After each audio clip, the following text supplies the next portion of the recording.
A History of Southern Missouri and Northern Arkansas by William Monks, published in 1907. Grab Bag number 52. I have known William Monks for 30 years or more. I have been in court with him, and a more kind and obliging man I never knew or had dealings with. He is very considerate in regard to the feelings of others, always willing to help those who need help. In later life he joined the church and preached.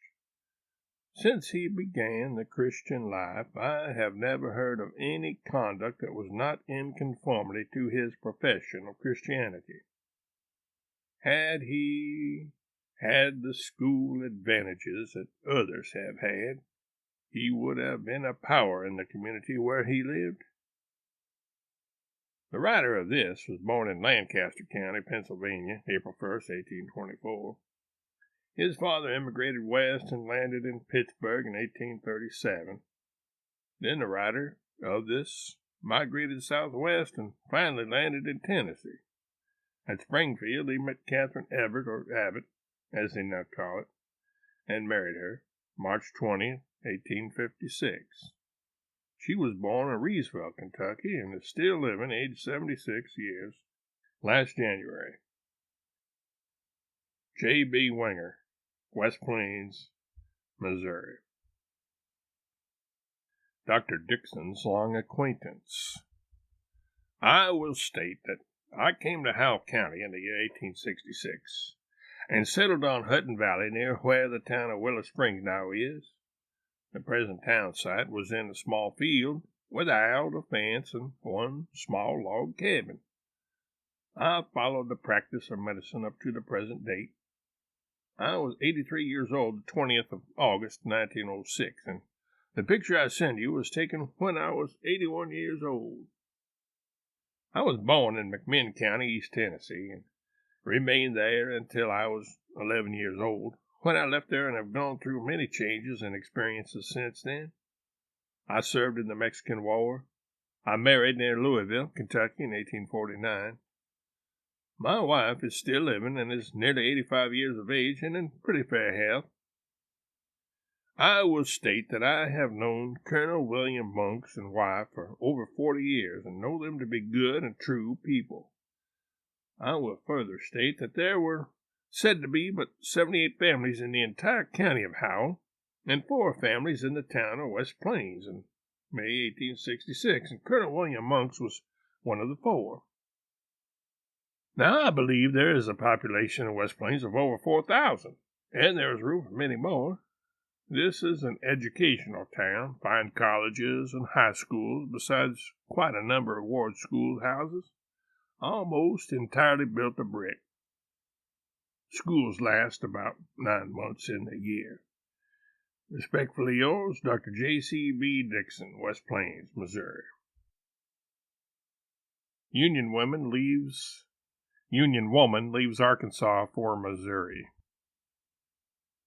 Mrs. Giddens, a widow, before the war resided in Conway County, Arkansas.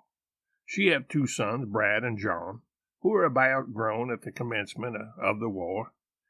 This was a Union family, and these 2 boys, with others, kept themselves hid until the Confederates issued a general order to hunt down all Union men and either force them to join the Confederate Army or hang them.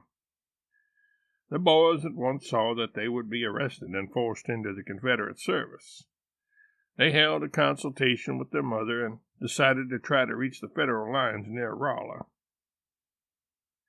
Their mother took a couple of wagons with a large yoke of oxen to each wagon and loaded them with her household goods, wearing apparel, and provisions to last them through.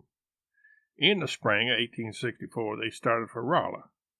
The boys traveled at night until they reached Missouri, and on reaching Taney County, they met some Federal troops and made their way to Rolla, where they enlisted and joined the 16th U.S. Cavalry Volunteers, and were attached to Company K, commanded by Captain Monks, and served until peace was made and they were honorably discharged at Springfield.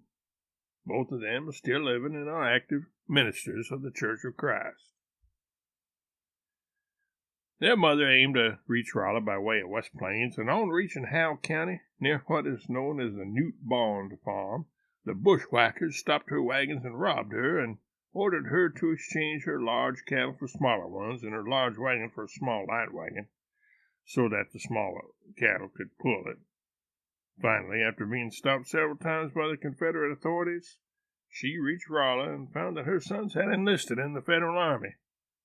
She saw the stars and stripes unfurled, and it appeared like a complete change of country. Here she located and remained until her sons were discharged from the United States service.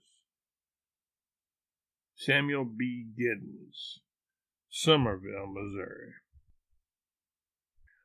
All Union families were forced to leave Texas County.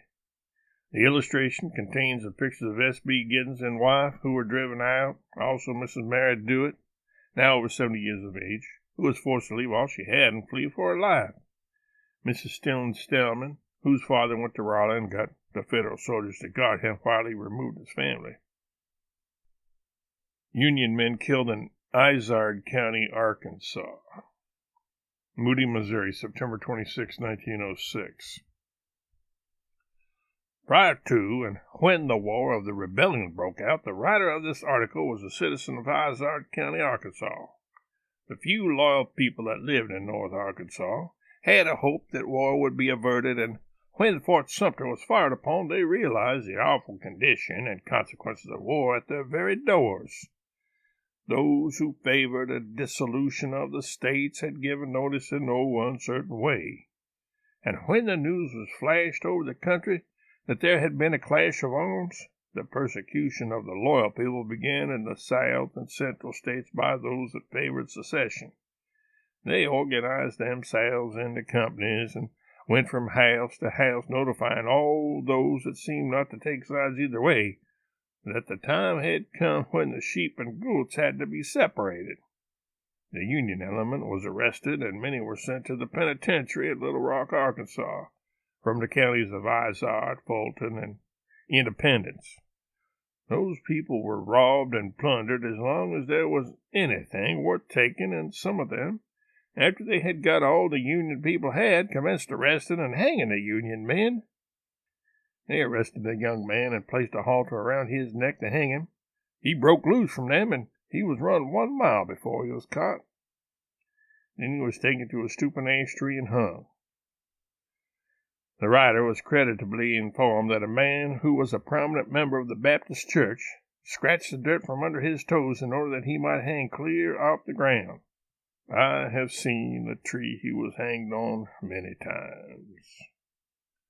Another brutal murder was perpetrated upon the person of Rube Hudson, a Union man who had been run from home and returned home in the winter of 1865.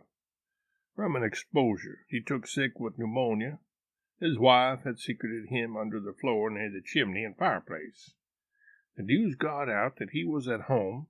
The rebels raided his house. Everything in the way of beds and what little they had left was turned upside down, and they gave up the hunt and started away. A spell of coughing came on him, for he was very ill, and he was heard coughing by them, and they came back and tore up the floor and found him. They dragged him out and took him about 100 yards from the house. There he was beaten and hung to make him tell of others who might have come with him. Finally, he was hung and shot to death, where the family could hear him pleading for his life. He made a special appeal to one of his near neighbors, calling his name and asking him to intercede for him and save him. The only consolation he got was, "You are a goner, Rube. You are a goner, Rube." He was left hanging for the family to cut down and bury. He met his death for no other cause than that of being a staunch Union man. Another blood-curdling murder was perpetrated upon the person of Minor White for no other cause than that of being loyal to his country. He was honest and upright in his dealings with his fellow men, but he was arrested, taken to the county seat of Izard County, tried, and was released. Before he started home, a friend told him not to go the road, for they would follow him and kill him. He said, "I have always been free to speak my sentiments.